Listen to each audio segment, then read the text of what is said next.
Ces études m'ont appris à appréhender une ville, à regarder des détails dans un bâtiment, à pouvoir lier l'histoire à un matériau. Bienvenue sur la boussole post-bac, le podcast qui donne la parole aux étudiants et étudiantes pour te donner toutes les clés pour trouver et réussir tes études. Le concept pour chaque épisode est simple, 4 chroniques autour d'une formation, 1. Le parcours, 2. Les questions des abonnés, 3. Les conseils pour réussir et 4. Raconte-moi une anecdote. Sans plus tarder, place à l'invité du jour.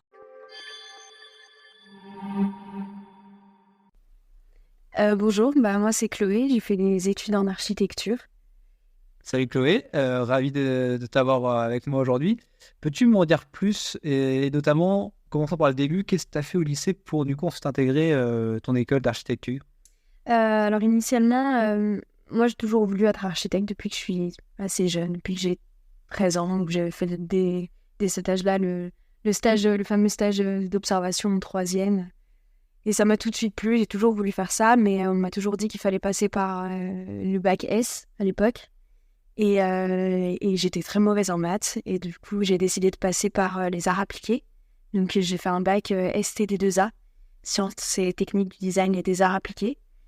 Et j'ai adoré, c'était totalement différent, c'était une filière technologique. Et en fait, ça m'a permis de rentrer assez simplement à l'école d'archi de Saint-Étienne. Et parce qu'effectivement, on préfère des gens qui ont un bon bac technologique d'art appliqué plutôt qu'un mauvais bac S. Ça apporte plus de diversité dans la formation. Et c'est vrai que c'était un peu ce qui avait plu dans le profil lorsque j'ai été admise en fait, à l'école d'archi. Et comment tu fais pour être admis? Alors déjà, à l'époque, je ne sais pas comment ça se passe maintenant, mais on avait APB, admission post-bac, où on postulait sur ces logiciels juste avant de passer le bac. Et donc, j'ai postulé dans les écoles d'archi qui me plaisaient. J'avais demandé Saint-Étienne en premier, Lyon en deuxième parce que je viens de là-bas, et Grenoble en troisième parce que c'était une école dont la pédagogie me plaisait beaucoup. Mais après, pour moi, c'était ça ou la fac ou partir à l'étranger, mais j'avais pas de choix, de deuxième choix, de choix de secours. C'était vraiment ça ou rien. Et donc, j'ai postulé dans ces écoles. J'ai été prise pour un entretien, si je me souviens bien. C'était ça, parce que ça remonte maintenant. Donc, j'ai été prise pour un entretien et voilà, oral devant deux profs qui m'ont posé des questions assez vagues. Dans mes souvenirs, c'était sur un peu sur pourquoi je voulais faire de l'architecture, qu'est-ce qui me plaisait dans cette discipline, est-ce que je connaissais quelques architectes, enfin voilà, parler un peu de mon parcours. En tout cas, je sais qu'à Saint-Étienne, l'entretien de Saint-Étienne était comme ça, était assez pas personnel, mais personnalisé. Il y avait vraiment, de la part des profs, une volonté de connaître les étudiants et de recruter des profils un peu particuliers, et qui était en totale opposition avec l'entretien que j'avais passé à Grenoble, qui était très froid, où on était un numéro et où on nous demandait de décrire des images qu'on observait, de remettre une chronologie dans des photos qu'on avait pu voir. Mais les deux entretiens étaient hyper intéressants, et dans les deux, j'étais quand même assez à l'aise parce que, dû au fait que je venais quand même d'un environnement artistique, où je venais d'une filière artistique, j'avais été assez à l'aise pour discuter de ça, et j'avais montré en tout cas que j'avais une ouverture d'esprit là-dessus, et je pense que c'était un peu ce qu'ils recherchaient avant tout. Mais du coup, comment ça se fait qu'on préconisait plutôt S? Parce que oui, ça, t'as des maths, mais j'ai l'impression que le fait que t'aies fait justement une filière plus artistique, ça t'a quand même plus aidé dans tes entretiens et pour être admise? Ça m'a aidé dans les entretiens des écoles que je ciblais pour ça. C'est-à-dire, pour être plus clair, j'avais postulé à Lyon, et mon profil n'a pas été retenu à Lyon parce que c'est une école qui se veut très portée sur l'ingénierie, et qui ont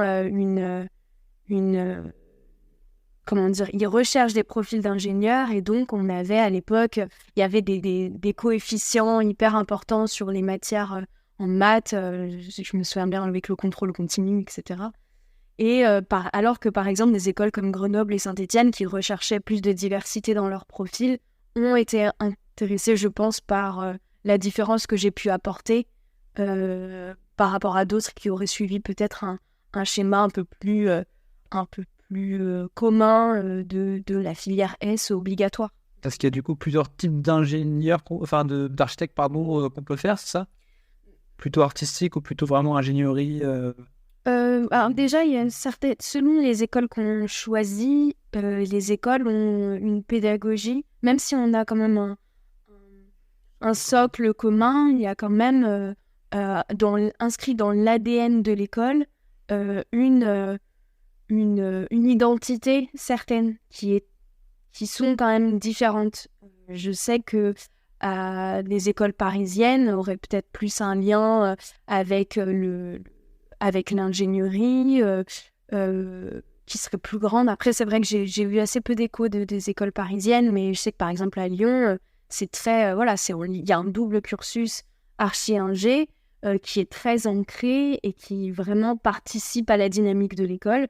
Alors qu'à Saint-Étienne, on a un gros lien avec les arts plastiques, avec l'école du design qui est à côté, où on a plusieurs workshops ensemble au cours des différentes années et où on participe on a un échange beaucoup plus artistique, une sensibilité plus proche, on travaille à la main pendant les 3 premières années, on fait tout à la main, on apprend à dessiner, on apprend à manipuler la matière, chose que, en tout cas, qui peut peut-être être différente selon les écoles.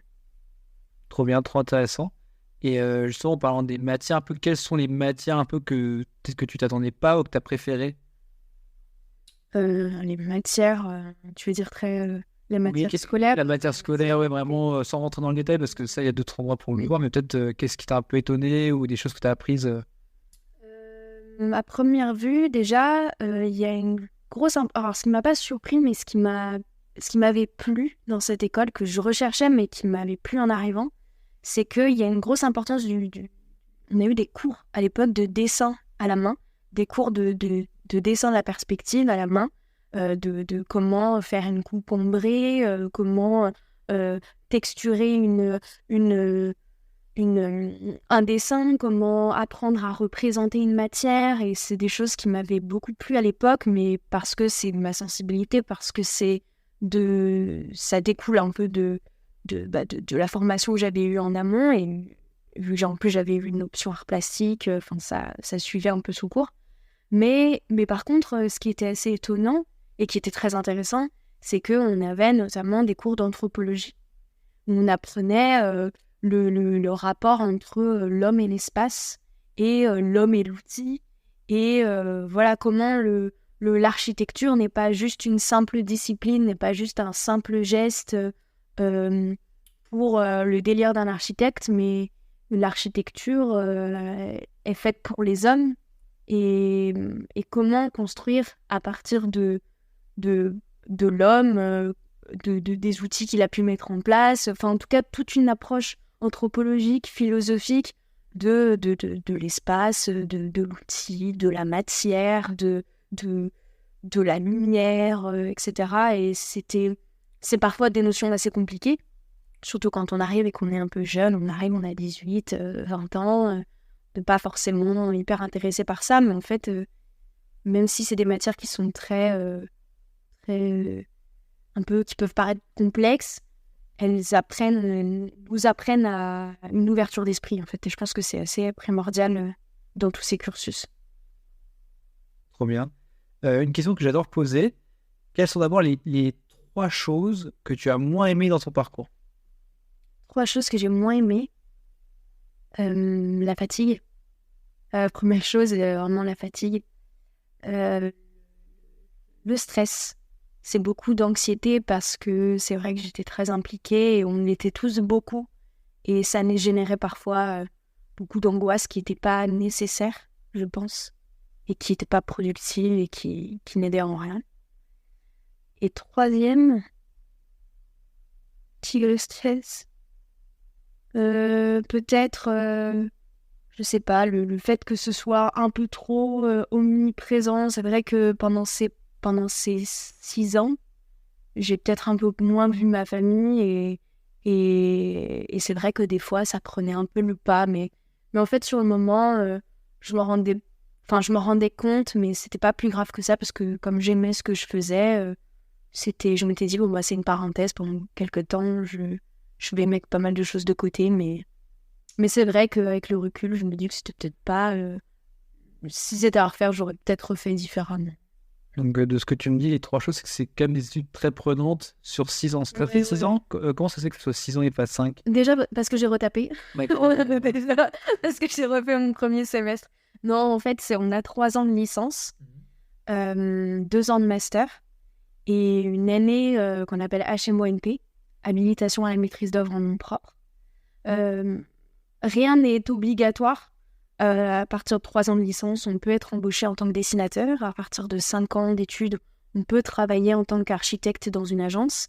Mais si on veut monter notre cabinet d'architecte et travailler à notre compte, pouvoir signer les plans en d'autres mains, on est obligé de valider les 6 ans avec l'année d'habilitation à la maîtrise d'œuvre en nom propre. Voilà.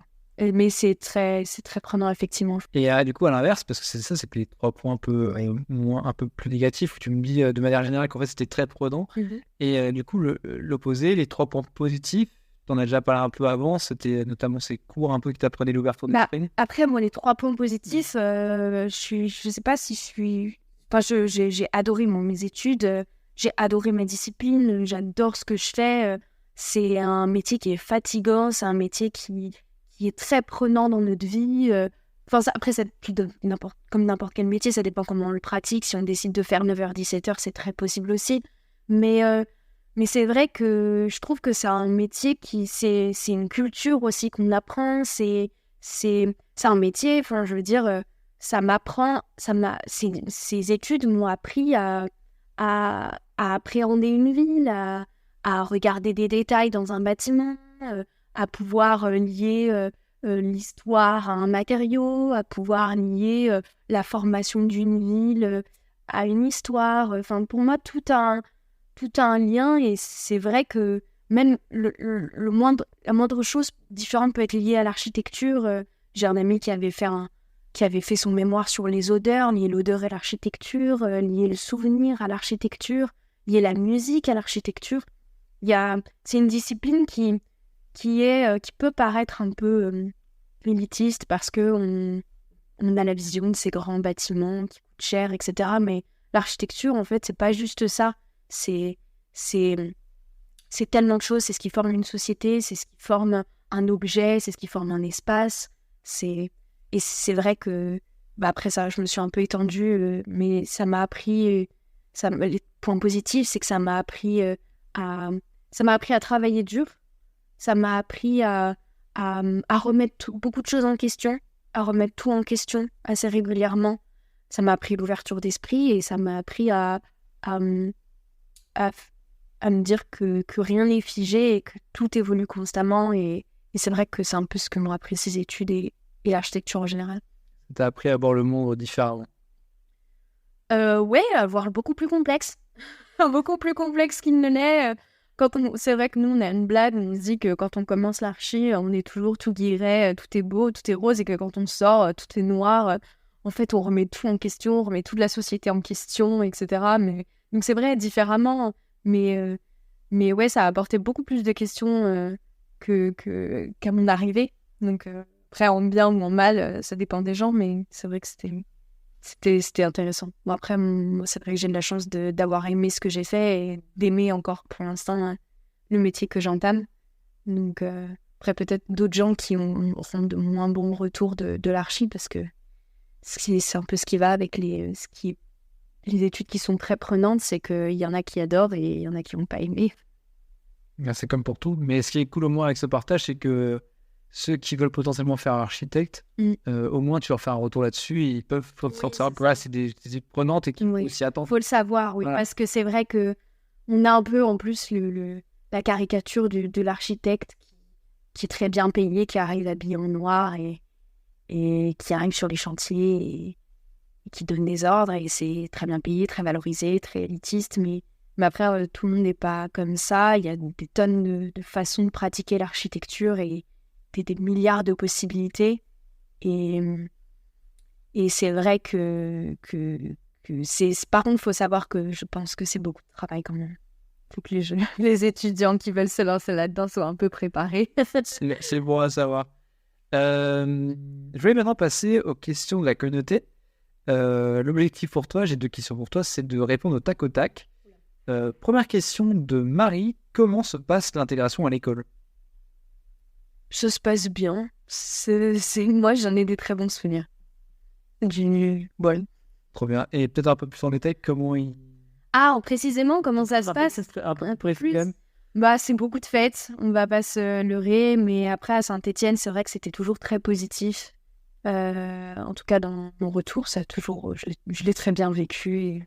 Et c'est un moment de fête et où on sent qu'il y a une volonté de te faire rentrer dans une communauté. Trop chouette. Question de Jérémy, qu'est-ce qui est le plus dur à gérer? La fatigue, je trouve. La fatigue, c'est vraiment le plus dur, on compte pas ses heures. Trop bien, merci pour sa réponse. On enchaîne avec la partie conseils. Quels seraient les 3 conseils ou bonnes pratiques pour réussir les études d'architecte selon toi? Je vais radoter, mais faut respecter son sommeil. Ça, je pense que c'est important. Conseil, regarder avoir des références tout le temps. S'abonder de références quand on commence à dessiner un projet, qu'on n'a pas forcément les réponses tout de suite, quand on doute, on se sent un peu bloqué. Faut aller Moi, j'allais à la bibliothèque et on ouvre des livres, même d'archi qu'on ne connaît pas. Il suffit que un matériau nous plaise, on dit je me lance dans le bois, on ouvre des livres, on regarde. Faut regarder, avoir des références. Même sur Pinterest, même sur Instagram, faut s'abonder de références. Et pour que ça puisse nous aider à choisir ce qu'on veut dessiner ou ce qu'on ne veut pas dessiner. Donc ça, c'est mon deuxième conseil. Être curieux. Et être curieux, oui, c'est ça. Mais ça, je pense que c'est primordial. Je pense que si on n'est pas curieux, au bout d'un moment, on rentre quand même dans une certaine lassitude. Et je pense faut se nourrir constamment de ce qui se fait. Et être curieux, oui, c'est hyper important. Et un dernier? Un dernier, faites un peu de sport. Parce que, en fait, on n'y pense pas souvent. C'est ces choses que je n'ai pas assez faites. Du sport pendant mes études. J'en avais fait beaucoup avant.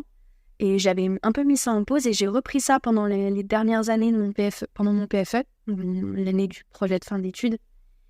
Et en fait, ça permet de garder des muscles à son dos, ses abdos, pour pouvoir, en fait, garder un corps un peu fort pour endurer ces journées passées assis à regarder son écran. Ça permet de se changer les idées aussi pendant 2 heures.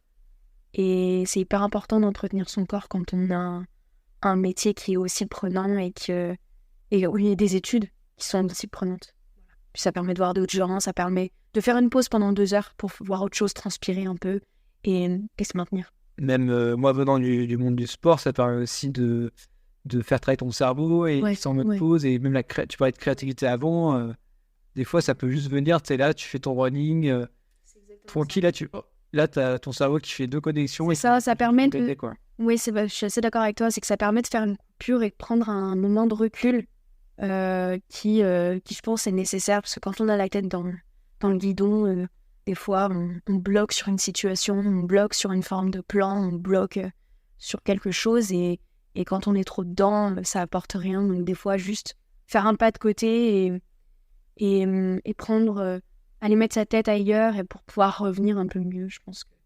Après, je ne dis pas de faire 2 heures par jour, etc. Enfin, peu importe, il y a plein de gens qui le faisaient. Mais juste, prendre un peu le temps pour s'occuper un peu de son corps. La méditation, même de la méditation, du yoga, des choses comme ça. La méditation, j'ai découvert ça super tard. Et moi, ça m'a beaucoup aidé à gérer mon stress et à gérer ma fatigue et à poser un peu mon corps aussi.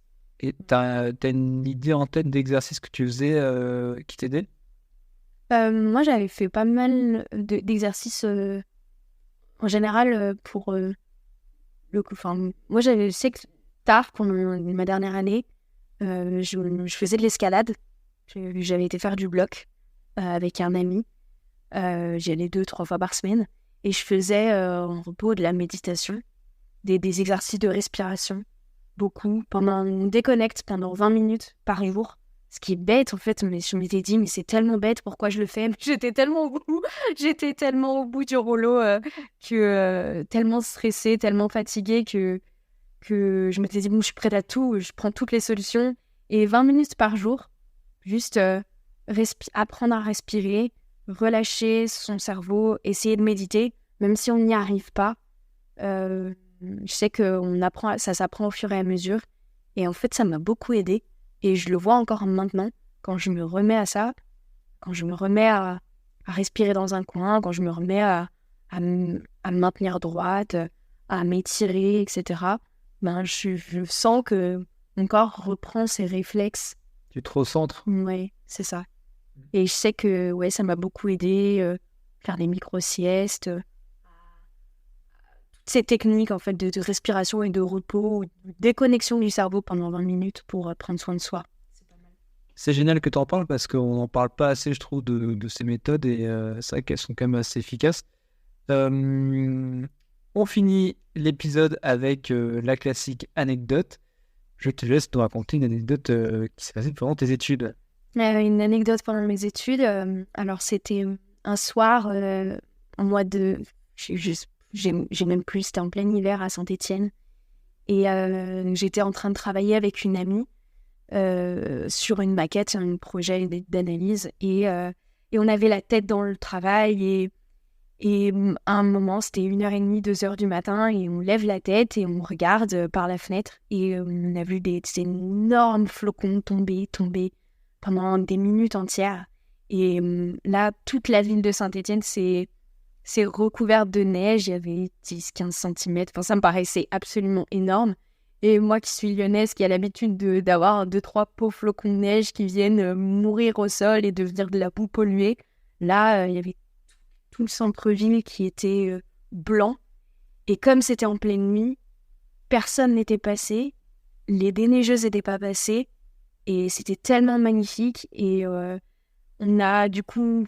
s'est dit, faut qu'on sorte. Donc, on a fait une pause dans notre travail. On est sortis. Et on a rejoint sur place 4 ou 5 amis qui étaient d'une promo au-dessus de la nôtre. Ce qui était impressionnant parce qu'à l'époque, on était en première année. Donc là, on retrouvait les grands.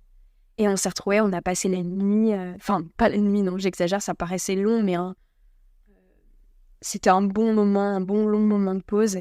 On a passé 1h30 à jouer dans la neige, en fait, bêtement.